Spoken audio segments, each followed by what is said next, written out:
All new at 3, Tampa Bay has a lot of winning teams, but you can argue none of them work as hard as the lift team at Tampa General Hospital. 24 hours a day, 7 days a week. They are helping an average of 150 patients a day in and out of bed. ABC Action News reporter Robert Boyd shows us why they are the unsung heroes of TGH.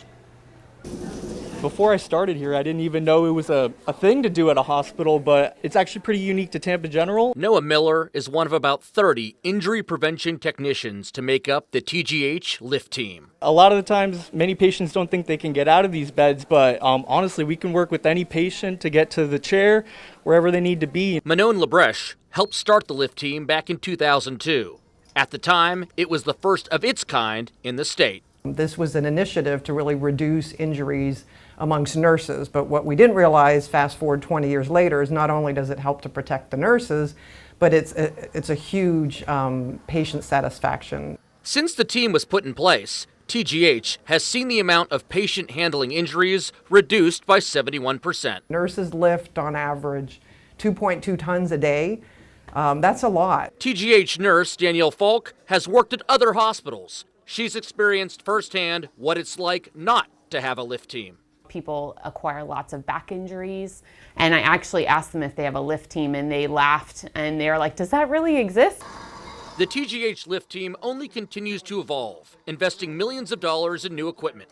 They aren't just protecting the safety of their staff, but the dignity of their patients. Making it more comfortable as well for our patients, being lifted with equipment rather than being manhandled with a bunch of people.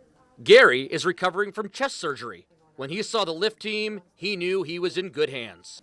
No stress on my chest injury where they opened me up, so I had no pain, and it was very easy to move into bed. And this team is proud to lead by example, open to share their secret to 20 years of success. We had people from all over the world come look at our hospital, visit and shadow our lift team. We've had people from Denmark, from the UK, even China. I think it would behoove other hospitals to follow this model. It makes me feel like I'm doing my part here at the hospital, helping with the healing.